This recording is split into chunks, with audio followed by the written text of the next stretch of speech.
Good morning, everyone, and welcome to American Scouser's morning coffee or tea with American Scouser. I've been up, people, watching the game and everything, but I had the mug already going. The greatest dad. It's a Wednesday. I don't know if Layla would agree because I started broadcasting at 6:30 in the morning, so I don't think that's why she's thinking in the other room that I'm the greatest dad to start broadcasting at 6:30 in the freaking morning while they were sleeping. But we're back. Alan is with us. He was with us throughout the game. Sir Z here. So Facebook during by the way, at one point thought we were copyright infringing and cut our broadcast. So I think this one is going to be probably uploaded later on to Facebook because even though it was just a live watch along, the bots came on to intercept.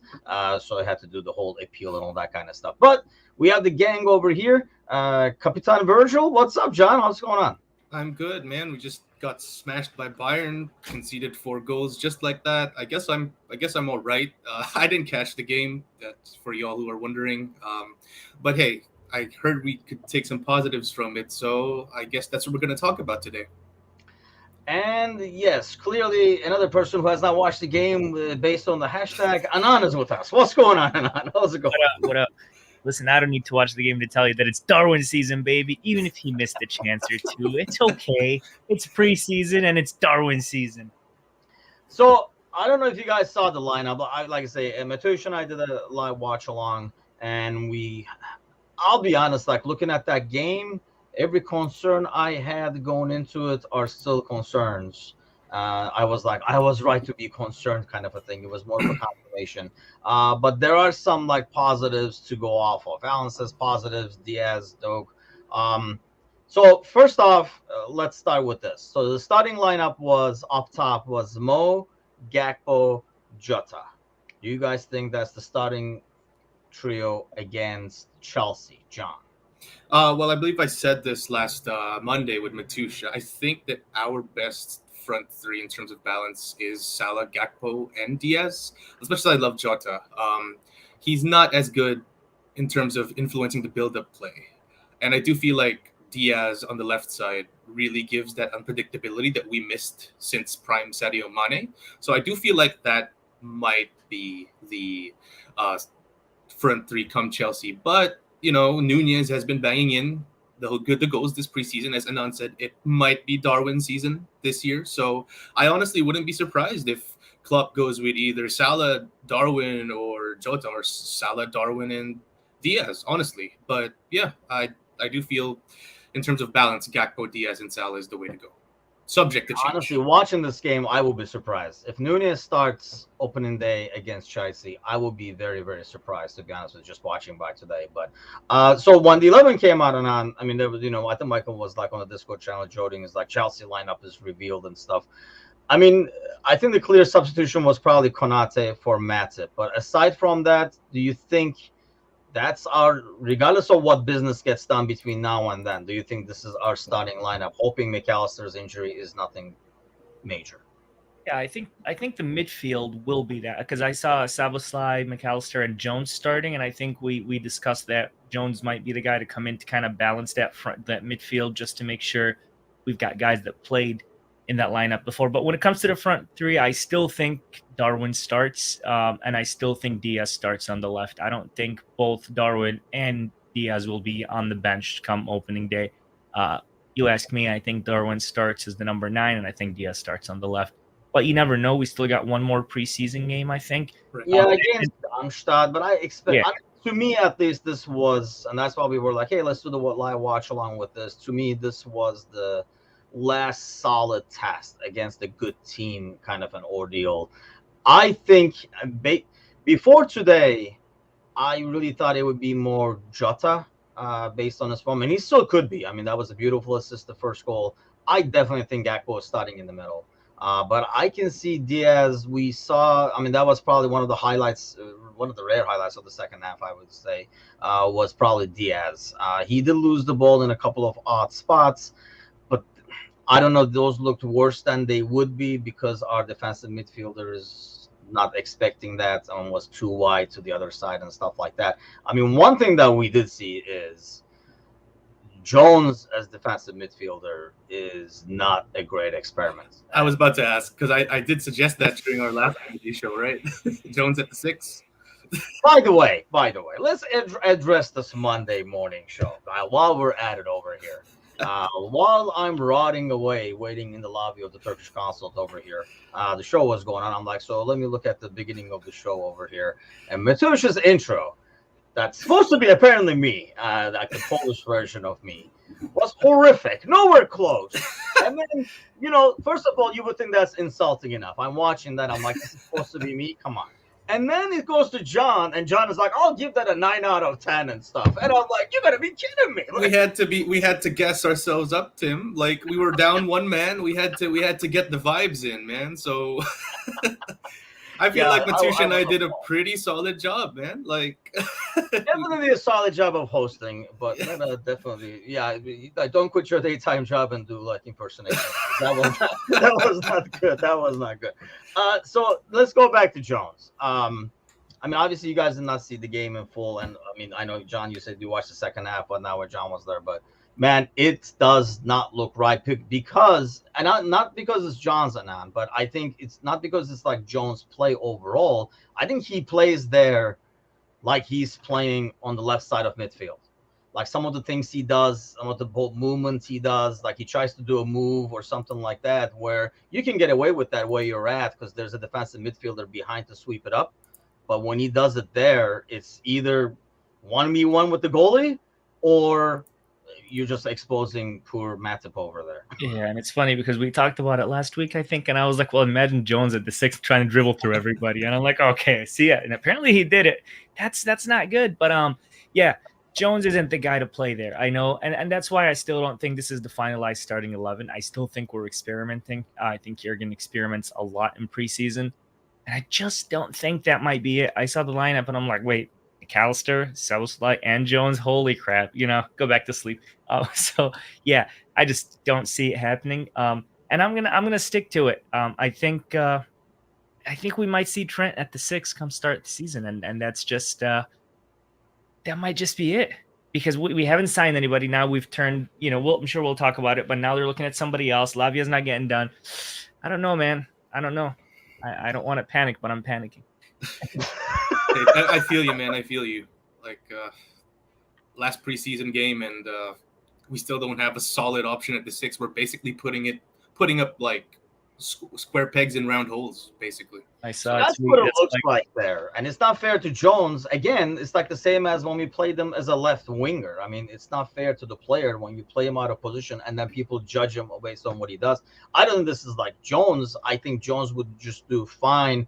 I don't know if it would be. I know we didn't want to lose this passing in the final third and stuff, but I don't know if McAllister over there would be a better option in terms of somebody who has played there and a bit more comfortable with knowing where he has to be. And, we don't know if, Klopp puts Jones there and they're trying different things like Anan is saying, but there were some times where he was like way out of position, like on the left wing and stuff. And I was like, dude, I've never seen Fab even in a situation where he would about to take a throw in on the left, and he caught himself. He was like, holy shit, I'm on the left wing, I gotta go back, kind of a deal. But that was the issue. Alan says the Trents show any elements of being a captain today that Virgil showing inspiration, they're not even close. I don't know, it's a preseason, Alan, so I don't know how much they can do. I can tell you this though, over the top balls on the right wing were the item, especially in the first half. That's how the first goal came, and that's where a lot of their situations came. I saw the goals conceded. There's nothing Virgil could have done there. No, I mean the first goal, and that's like the problem, right? Like Matip got the complaint on that one. Where it's like Gnabry against Matip. I mean, you gotta advantage Gnabry. I mean, like agility and pace wise, you don't put your center back in that situation. That thing started with I think that was the goal that Jones whiffed, or it was like the second goal. And the first goal was more on like Trent than anything else, I thought, because it was played over Trent's head. Imagine that, right? You've heard that before. Here's the thing. Gomez, I think, does. I mean, we had a similar situation with when Gomez was back there, too. So they were playing that ball over the top of the right-hand side, and that was with Konate next to him. So if you shift Trent to the 6, I'm assuming you're doing it on a temporary basis till we do sign somebody, or you think that's like the solution moving forward? No, I think it's just a temporary fix. Okay. I do not think, and I hope that's not the solution moving forward. I think it's a temporary fix until we get somebody that can play that role. Because if you keep Trent over there, you're taking away so much from the team. Whether you're taking the creativity, the crosses, the ball playing, and honestly, the link up with Salah, you're taking that away for a whole season. You're just kind of giving your season away before the season even starts. Yeah, I know. Serzi says we have to buy defenders and a six. I'll be honest. I'm having it hard to blame the defenders on this one. I don't think it's a fair. It's kind of like evaluating Curtis Jones when he was playing left or Carvalho when he was playing left wing. You're playing with pretty much not a six, and it's like a goalie playing with no center backs. Right. I mean, you can't judge the guy because the guy who's supposed to protect them in front is not there. And this again, this is not on him at all. But you just need a six over there. Bra says Van Dijk is the perfect player to replace Mo. I think that was like if you look at the second half, you saw some sparks from Van Dijk. Like I say, Diaz. I thought Gomez did well overall. Gomez has become this guy, John, that anytime something goes wrong, people look at that back line and they were like, is Gomez back there? Because I'm sure it's him then. Right. Gomez is basically the new Lovren. I don't rate him personally. I think he's very positionally, like his awareness positionally is very poor. But there are times where you're like, oh, it's Gomez, even though like he just happens to be there. It's unfortunate. His decline since when we won the league, he was Van Dijk's partner, wasn't he? Yep. Like sometimes I can't believe it. Like how did we win the league with Joey G partnered with Big Verge? Like. But yeah, to your point, sometimes he gets wrongfully criticized. I think our right side as a whole this entire game was absolutely poor, not just Gomez. So if you're gonna like even Konate when he came in, like I saw people saying like, "Oh, we're absolutely crucifying Matip," but what about Konate? Like he came in and things didn't really improve. So like we got to be fair here, guys. Like as much as I think Matip is washed, I feel like it's a systemic thing. The fact that playing Trent as an inverted right back really pushes him forward. There is really a big natural gap over there in the right. So it's definitely something Klopp has to look into. But the issue is when those situations came, it wasn't because Trent was in the middle. Trent was on the right where he's supposed to be. He just let the ball go over him and get behind him. And I'll be honest, it doesn't get noticed because all the talk is going to be about that. But I would say Robertson today is probably the worst Robertson I've seen in a while. Like over and over again, going in for tackles and missing. And that, I mean, both sides, both wings. And this is why this was a good test, I thought. And this is why I was looking forward to this game to see, because this is a good team you're playing against now. You're playing against top players on those wings. And it kind of showed. I thought Robertson was extremely poor. Not that Costas was a lot better. But overall, the back line was poor. But going back to, like I said, when Serzi is saying, I mean, Bra is saying like about Alisson, honestly, there was like one situation towards the end. I think he made 4 saves in a row, and it was more like, is anybody going to defend? Like back to back to back, people were taking shots. The fourth goal, I think he could have definitely. Oh no, the third goal he could have definitely done better. The one that the young kid scored, I don't know if it was the third or the fourth or whatever. But aside from that, I thought Alisson was fine. I was actually. Are you shocked, Anand, that he played 90 minutes today? I mean, we had Alisson back there the entire time. Well, that tells you one thing is Allison needs to get his fitness because he's our number one keeper. He needs to stay fit, stay healthy. Also, I think it was 2 games ago. Adrian came in and he came right out like 15 minutes later because he did a horrific job. So yeah, it doesn't surprise me. I think obviously we knew Allison's our starting keeper, but at this point it's like, listen, get the minutes in the tank because when the season starts, there's no more breaks. We got to be ready. So Allison doesn't surprise me at all. The one that, again, the thing that does surprise me is, and I'm still, you guys are talking and I'm thinking, if this is the biggest test for the team, why didn't we go out with the strongest 11 that we're going to go out with against Chelsea? And, that confuses me as who's going to start at the 6, because now I'm nervous. Because if Jones starts at the 6, we're going to eat poop. If we haven't figured out our 6 situation, we're screwed. If Darwin doesn't start, we're screwed. All of this, it's got me thinking. He's still injured. We're okay. Surprise appearance, Thiago. That is Anand's dream. Starting lineup announced. Thiago at the 6. Thiago in the 6, Thiago in goal, Nunes at right back, Nunes at left back. That's Anand's dream 11 right there. I would also like Nunes on the left wing. Yeah. I think it was Alan saying it earlier, saying, personally, I believe Nunes will be sold this summer. Whoa. I hate to say it, I might second that motion. I just do not see, regardless of how many times we look at it, how he fits. And I just do not know if he's going to. I mean, it's too early still. I don't know if it is. It's also too early for these hot takes, man. I gotta say. I don't know what's going on this morning. The guys watch the game and all of a sudden they're selling everybody and everybody's leaving. Close up the club and foreclose it. I think it was. This I think is the starting 11. Maybe Konate instead of Matip. But I think this is the starting 11. Diaz might go in instead of Jota. Those are the only two changes I can see. Not because it's ideal, but just because there's nobody else in midfield who can play. You're pretty much playing all your midfielders and trying to find a combination.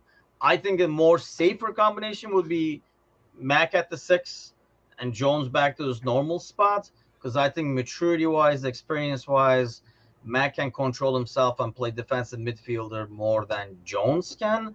But I think this is not going back to Nunez. I mean, if you look at the set piece, single-handedly, he kept 3 people on.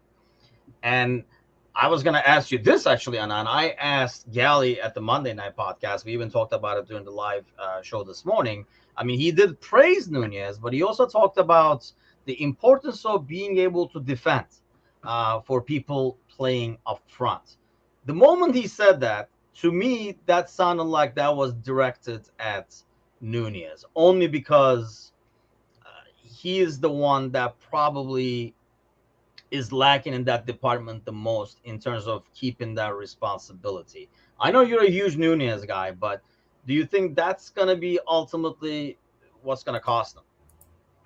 No, I don't think so. We saw last season Nunez actually had a few really good defensive plays throughout, whether it was on a couple of corners and set pieces or just him running back and winning the ball. Listen, is he going to make mistakes? For goodness sake, our captain and our center back made mistakes as a defender last season.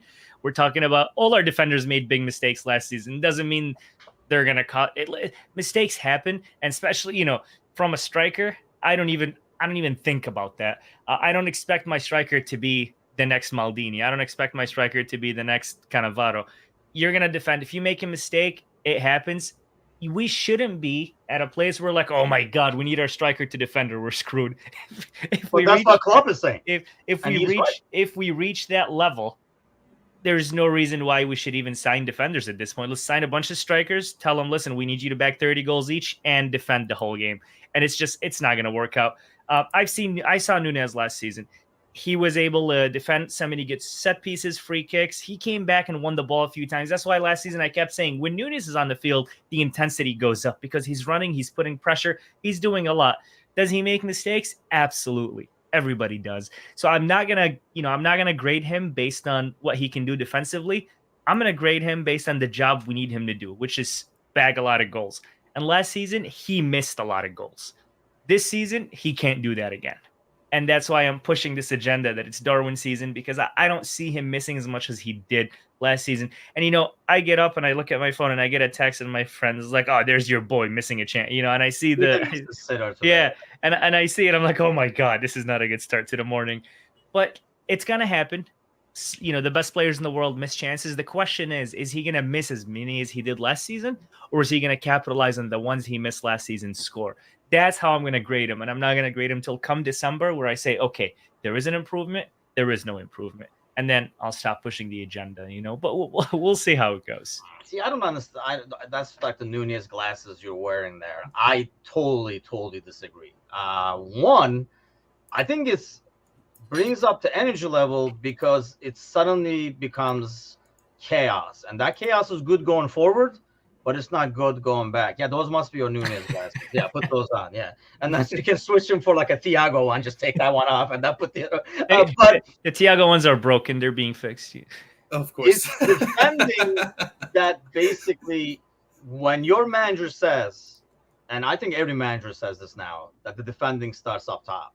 And if that's based on your system and your guy up top cannot start the press properly or know where to press, I think sometimes you catch a highlight of Nunez tracking a guy down on winning the ball, and it looks like, oh, look, he's defending.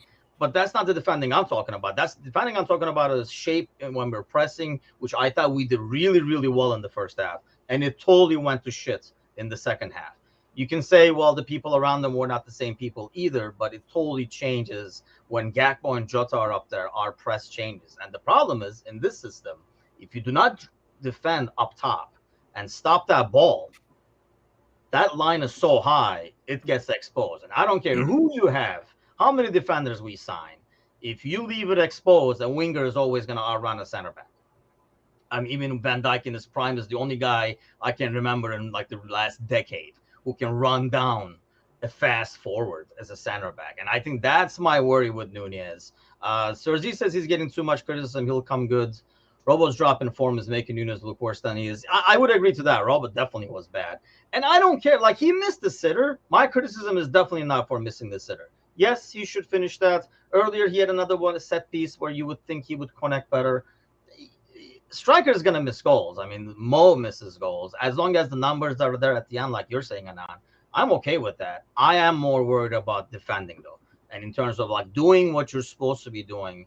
And John, when, like, maybe because I'm thinking this on the back of my head, but every time I listen to Klopp, some of the things he says in terms of being responsible on the ball and off the ball, those are things that come to my mind. Like, not defending when we don't have the ball properly, causing havoc in the back. Yeah, well, club system is pretty complex. There's a reason why he always went with Mane, Firmino, and Salah during our best years, because those guys absolutely knew what to do in terms of a off the ball standpoint. They, like, Bobby was the trigger, the press trigger. It was either him or Mane, I believe it was the press trigger. So yeah, it's gonna be a tough season for. Like, I think it's not going to be as tough for Darwin as it was last year. I think the preseason would really help. And I'm actually in Anand's camp here. I feel like he'll have a really, really good season for us. Like, sure, these deficiencies are going to show themselves here and there. But I feel like if he bags in the goals, then I feel like some of those mistakes can be forgiven. Right? Like, for that's me, not what Klopp is saying, though. Right, like, right. That's why when he said that, I was like, this has to be directed at Nunez. He basically said, yeah, you're going to do your job as a forward, but you got to do the defending as well. And that's what he's going to value, which I think is why I personally think Gakpo will start over him. Right. I understand that. And that's why I probably think Gakpo is going to be starting majority of the games as well. Until Nunez, like, fine-tunes that understanding of the press and everything, he's not going to start as many games as much as he would like. And honestly, it's not like he had a bad season productivity-wise last year either. You know, the guy put in a lot of goals. I know he missed a lot, like Anand is saying, and some of those chances, if he finishes, we probably get 3 points or the game totally turns around. But if you put your glasses back on for Nunez again there, Anand, do you think he will improve? I mean, he's a young kid, and it's only been a year, and I can already tell I think it was like last game where I was like watching them in a huddle. Oh, no, I was watching a practice video, and they're in like a huddle, and like Klopp is like saying a bunch of stuff, and there's like a dude translating everything to Nunez and Diaz. So do you think over time, in a season from now, he will improve in those aspects that he's lacking? Because clearly we want the complete package similar to what Gakpo has. Yeah, I think so. I think, the longer a player plays in a system, the more he accumulates to it, and he gets used to it, and he understands it. Darwin speaks a little bit of English now. That's going to be also a good thing for him as the season, goes. So, again, I'm not worried about the issues he had last season, because the issues he had last season were lack of understanding the language, lack of understanding the system, and that panic, like that horse-like excitement when he gets the ball and he's just like, oh my God, I'm going to do everything. I think that's going to be fine-tuned. That's going to be a little more calm. And that's going to get him to get more comfortable with the club, with the side, with the team, with the guys around him. And most importantly, it'll get him more comfortable playing against the opposition that he played against last season, because it was a, first-time thing for him last year. And his excitement levels, you see it when he gets the ball and he's like just going crazy. I think that's going to be way, way more toned down. And that's why I think he's going to have a good season. watching him train with the guys. I mean, we watched him train last season. He wasn't saying a single word. He was just running around. Now he's making jokes. He's counting in English. He's saying random English words just for no reason. Like, so I think that helps him mold in a little better. Right. Yeah, I mean, it can only help. I just hope it's in his game. And you would think, you know, if we spend that much money on him, all the things we look at when we're scouting, somebody said this kid has it in him in terms of like the pressing and stuff. It's just a matter of, is he going to be able to understand difference? Alan says, and this is the issue that I personally have. Alan says he was hoping that Nunez could be the next Ibrahimovic. My point is, Ibrahimovic would not play for Klopp, and Klopp would not play Ibrahimovic, because that's not the kind of striker that works in the system. We do not want a guy who's going to park up there and then finish when the chances come, or, you know, take people on and stuff like that. That's not the number 9 we want. And that's why when we signed them, I was like, man, I don't know, like the system is changing, I guess, right? Because this guy doesn't fit the current system kind of thing. And that system never changed. When we got Carvalho, when we got Nunez, we're like, we must be doing a 4-2-3-1 or something. And it never happened. So I think Klopp is like molding him maybe to a prime Lewandowski or something, right? Maybe in terms of like, because that was his ideal striker, a Lewandowski. Yeah, and maybe that's what he saw in him. I mean, maybe, you know, he's wearing, you know, Anand's glasses over there, and Nunez I'm not saying he would not be that player. The kid is young, and like we talked about, that language barrier and stuff like that has to be a huge ordeal. But I mean, I hope he comes through. I just, as I watch every game I watch, I just think the opposite, unfortunately. But it's still too early. It's only been a year. I don't even count last off season, to be honest with you, with the World Cup and stuff. It was like a really, really short one. So this is the first proper summer he is getting. It's just going to be his progress. I think he'll get the numbers. I mean, I don't know if he's going to get on numbers, but he's going to get the numbers. He's going to get the goals. He's going to bag goals in like the Europa and stuff like that. And I really don't care about that as much. I mean, I do obviously want him to score goals, but Bobby did not score a lot of goals. I want him to do everything else that lets everybody else do their own thing. And that's what I mean after, whether it's Mo or Diaz or Jota or whoever. Diaz, like I say, had like a lot of good signs. It was more like the regular Diaz from last year. So that's definitely good to see. I was asking Mateusz, so let me ask you guys. John, Bandok, how many times do you think we'll see Bandok during the season? I think he features in the Europa League, honestly, especially if we do our business early. We're definitely seeing him like in the League Cup or in the FA Cup, especially if we play inferior opposition. But I honestly think we'd see him in the Europa League, especially if we do our business early. Like if we qualify for the knockout stage and finish first in our group like 3 games in, we're definitely seeing him games 4, 5, 6. And I definitely think that we should bet him in really quickly, because let's be real, like even in our best years we haven't had like an adequate Mo Salah rotation option. Like who could you confidently say that, for example, Mo has a knock or something? Like, who would you put in his right wing slot? Like, maybe Shaqiri in his, but like he was too injured often as well. Minamino obviously was too lightweight. So, like the quicker we can get like a solid Mo Salah rotation option, I think the better for us. And I think Bento might just be this guy.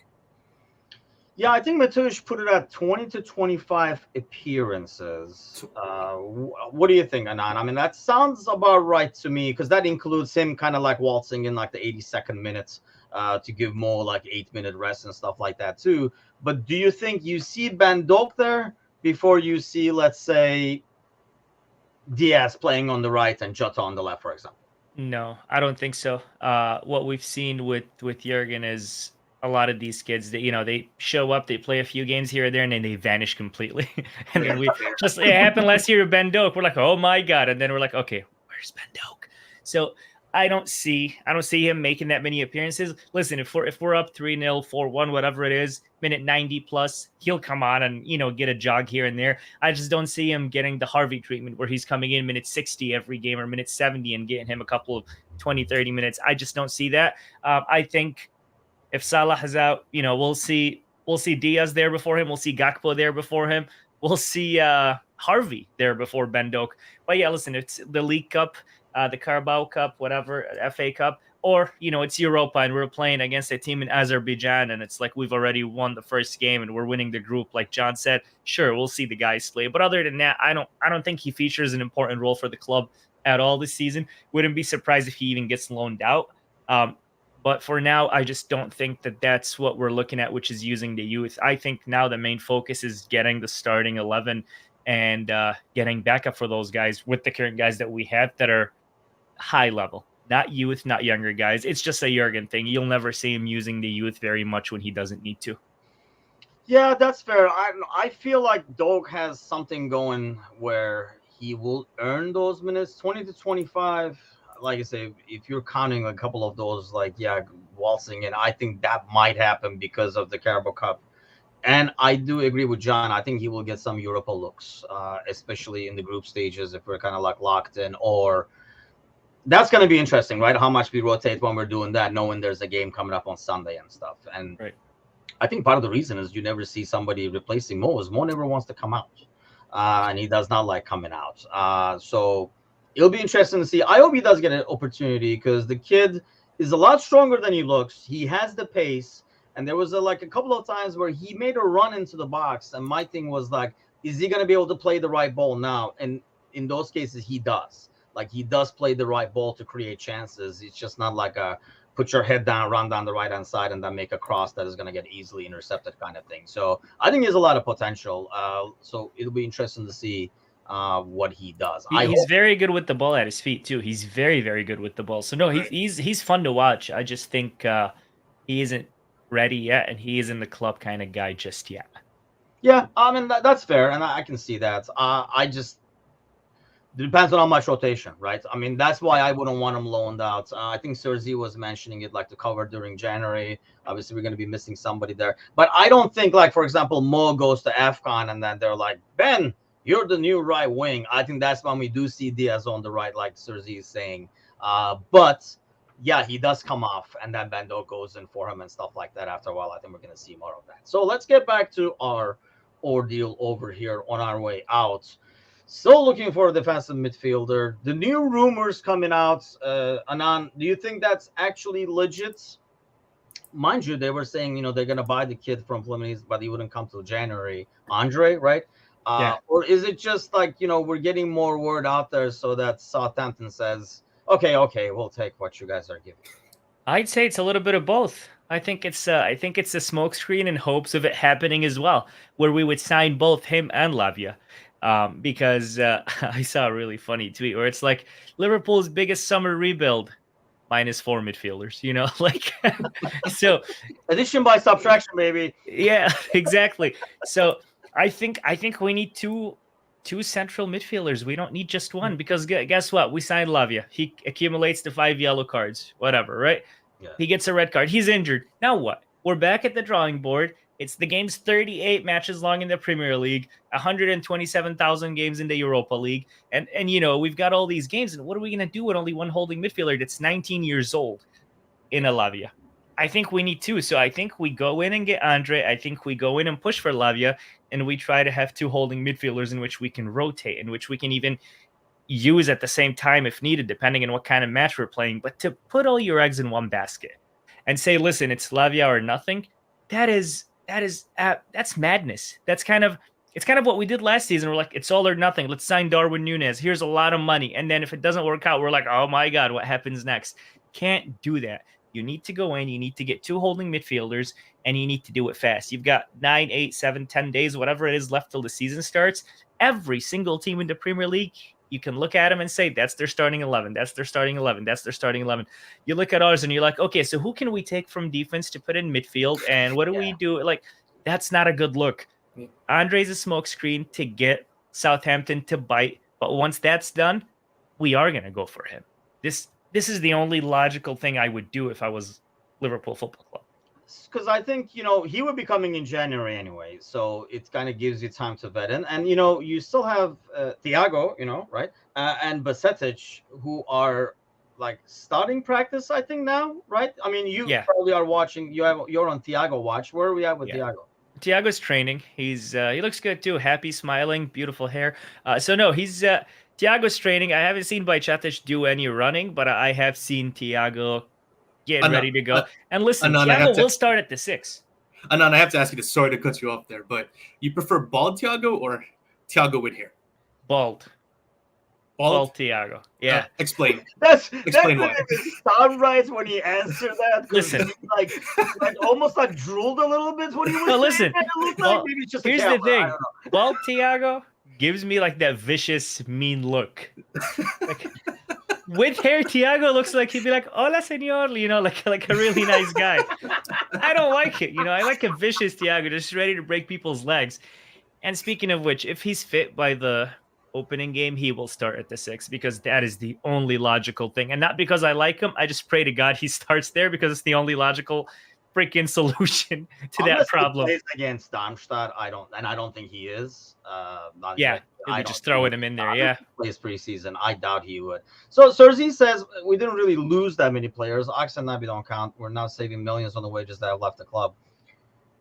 Yes, If wages, we're especially with if Ox we're and going stuff for like the that. saving millions trophy, then Yeah, we're definitely getting there, especially in But wages.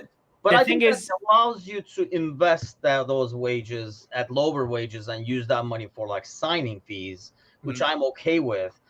I mean, while Ox and Nabi probably shouldn't count or should count as one guy total or 0.8 or something like that, they were still options. Kind of like how we're talking about Basetic and Thiago right now.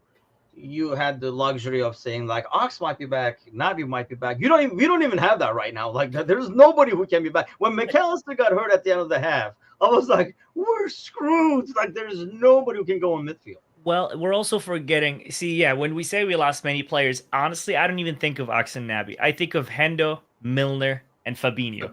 yeah. 2 of our starting midfielders, 3 starting midfielders if you count the big games where Jurgen starts the 3 together, and we're like, okay, that's a 0-0. So we did lose the core of the midfield. Because if you go back a season before, we lost Gini Wijnaldum. We're like, okay, it happens. And then the following season, every single starting midfielder.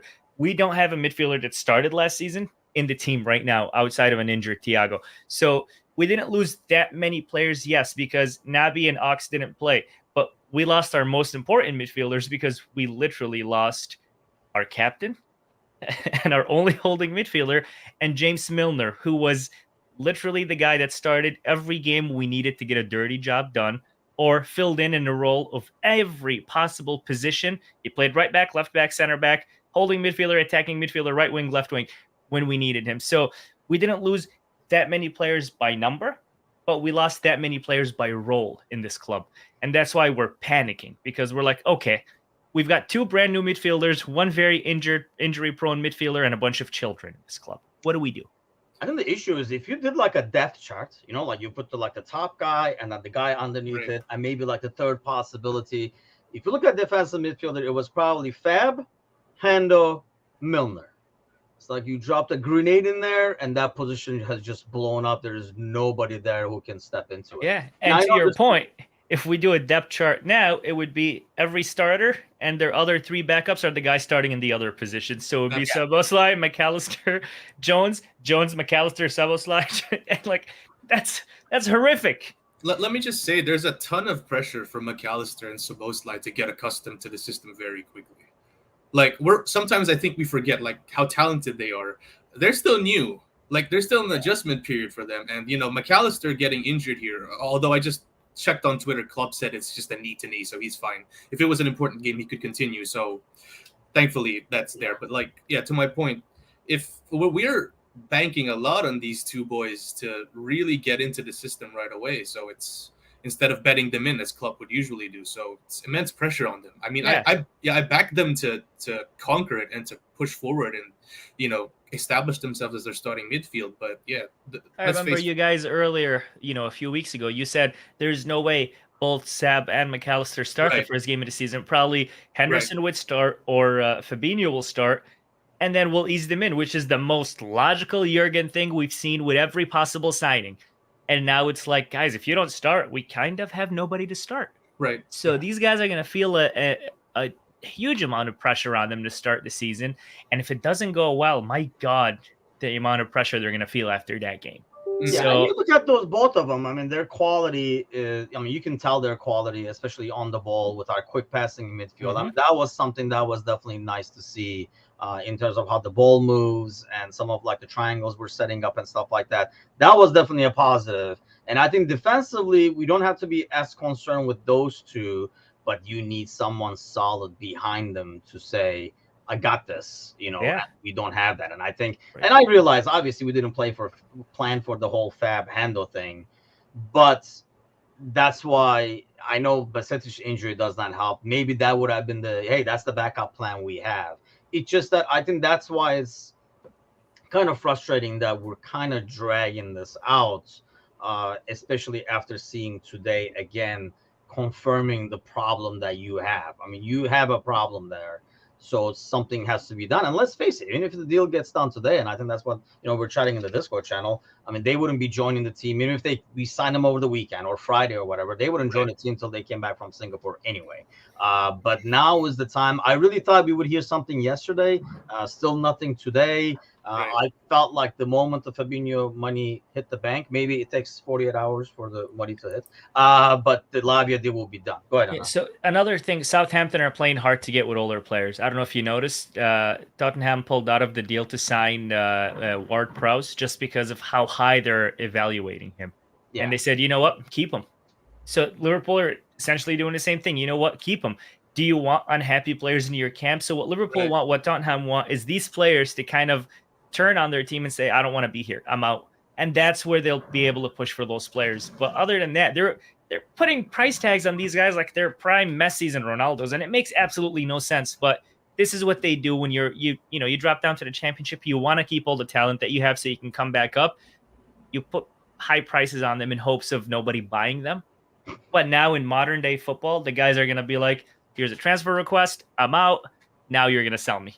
And that's what Liverpool are hoping for. On the flip side, you'd think that if they sold Lavia for 50 million, if they sold Ward-Prowse for whatever they were quoting, that would give them a ton of money to ensure that they get players in that actually want to be there, and that increases their chances of getting promoted as well. So I don't understand why are you guys. But here's the thing: when you sell your captain, Ward-Prowse, probably the best set piece taker in England right now. Right. You sell him. Who do you replace him with that has that experience that'll send you back up? And then Lavia is a project. He's 19. To them, we can go back up and keep using this kid and continue to get better. Listen, the valuation of Ward-Prowse, I think that's pathetic. But on Lavia, I understand where they're coming from. And here's my biggest fear. If we don't make a move soon, a club with money willing to spend might make that move come the end of the transfer market. As you said, Anon, it's good to have them, right? But do they want to be there?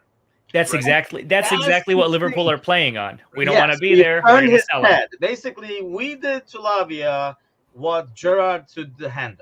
Yeah. The head has been turned. So now it's kind of hard to go back and do your 100% and act like nothing happened. Exactly. With like Ward-Prowse, it almost looked like at the end of the season, like it was going to be a given he was going to go the way he said farewell to the fans and stuff. I think that's going to happen eventually. To Southampton, that valuation is probably, Tottenham might be like, you're going to be shitting me. But they were like, dude, like how many points has Ward-Prowse gotten single-handedly because of those set pieces, let alone anything else, like either his delivery or by like the free kicks he scored, how many points he's earned. And going back to what you're saying, John, I think the goddamn championship season is so damn long. Southampton can get away with delaying this a week or two and bringing their guys in afterward. And you got to figure in most cases, they go to teams like City and Liverpool, well, not us, we don't loan a lot of players out, but they're going to go to like Chelsea and stuff like that. They're waiting for the season to start and be like, it's like waiting on the back of the restaurant over. He's like, what are you guys throwing away? We'll eat that, and then they just take that and I loan those young kids. They kind of like how championship teams really build their side. And if we get Lavia, we give them, and this is, who look at it this way. We get Lavia, we'll give him the 35, 45 million, give him Ben Doak for a season, give him this, give him that. That's usually how these transfers work with teams that just got relegated to the championship. We might see something along those lines happen. You never know. But listen, again, I've said this. This is the third time I say it in 2 weeks. If we don't sign 2 midfielders or at least one before the start of the season, we're screwed. We're going to have a horrible start to the season. And I know this isn't so optimistic, but come on, it's logic. Every single team around us has strengthened their squad. And we're like, bye-bye, everyone. 2 new guys in. Oh, shit, we got nobody else. this is not a good look. Yeah, we're is not a lucky good look. that It's definitely not looking good in terms of. I would be afraid, and this is my biggest fear, and kind of like going back and forth with people on Discord on this as well, that we're going to lose some points. It's a tough schedule going into the season. We're going to lose some points, I feel like, John, and then we're going to get these guys in. I do feel we're going to get at least 2 midfielders in. But we're going to look back sometime in December and January. I guess this is my fear, and say, man, if we got him in freaking maybe a week or two earlier, we wouldn't lose those points, and now we'd be in this situation kind of thing. Yeah, that's the worst case scenario. It's pretty much a replay it's pretty much a replay of last season, right? So essentially, we didn't learn from our mistakes, which is which is never a good look. Or what we did with center backs 2 seasons ago, like every season. Right, exactly. I'm with Anand here. Like, again, I'm a steadfast believer of the 6 being our most important position in a club setup. So whoever's going to be there definitely needs some time to be bedded in. We're down to our last preseason game. We're like less than 2 weeks away from the matchup against Chelsea. So if we're going to bring in someone, we got to bring him in now. Like, simply put, like, no bullshit. Just bring him in. Whatever time we get in to bed that person in, whether it's Lavia, whether it's Andre, or whether it's like some surprise signing that we haven't heard about. Hooray, I guess. But like, just bring him in. Yeah. Nothing complicated. Just bring him in so we can get the minutes in, get the tactics in, so we could at least put up some sort of competent midfield when the season starts. Like, I know that might be an exaggeration, and some people might say that, oh, this is the most negative Liverpool podcast I've ever listened to. But hey, last season clearly showed that we need to stop deluding ourselves into believing like, oh, we could just make this work. We're no longer that squad. We're no longer that They will squad. never say that because Bickler's on. So it kind of would be like it's a scale. Like when you say you go negative at a certain level, Bickler's at the peak, so we'd never be able to reach that without having him on air. As Anand said, it's logic, man. It's not negativity, it's logic. So let me ask you guys this: prediction time on the way out. Friday morning, it's us 3 again. Are we talking about a new signing by then, Anand? Yes, no, 1 or 2? Listen, it's been always a big surprise for us. We don't talk about nobody, and then we sign him, just like the Fabinho situation. But I say no. All right. I don't see momentum for it. Pessimistic podcast after all. John, 1, 2, anything, 0? I think we're talking about Liverpool bidding for 48 million for Lavia, not quite 50, 48 or 48 and a bag of oranges for halftime. Right. 48.5 and maybe Ben Doak on loan, maybe. So yeah, listen, I hope so. Trying to get rid of Ben Doak. I don't know why you guys are loaning him out. No, I just think he's so good that he would benefit from constant playing time, because if he comes in halfway through the season or early next season, this kid could be very useful for us. Yeah. But listen, I hope we're signing somebody by Friday. I mean, please. I just, with the momentum of how we're hearing things and seeing things, it doesn't look like it. But then again, with the momentum, we said Fabinho is untouchable, and now he's playing in Saudi. So yeah, you saw him with that tiger, by the way. Yeah, I thought that was badass. Yeah, it was pretty cool though. Like, yeah, he probably has bought that tiger by now with the money he's making there. But so Friday, I'll be the optimist. See, like, let's finish on a positive note here. I'll be the optimist and say, I agree with Alan. By the way, I would never send him out on loan, just because I think if we send him out on loan in 3 months, we're having the conversation about depth up top. God forbid, like something happens. That is a conversation we will not have this season. Yeah, okay. Okay, that's fine. Put those glasses back on. We have so much up top that we're debating who starts on the left and who starts in the middle. Yeah, turns that can turn in 2 weeks. We do have a great physio team, so yeah. And say we will get somebody in. At least we'll be talking about somebody getting a physical or something like that. So let's hope for that. But we will be back Friday morning on Facebook as well. By then, Facebook will know their mistake and kind of fix their issues. Back on YouTube, back on Twitter. This has been a good opportunity to get everybody on the YouTube channel instead. So if you have not already, please hit that subscribe button somewhere down there. There should be like subscribe, like, and all that kind of stuff. Press those things, make things happen, and we'll see you guys on Friday. Have a great day.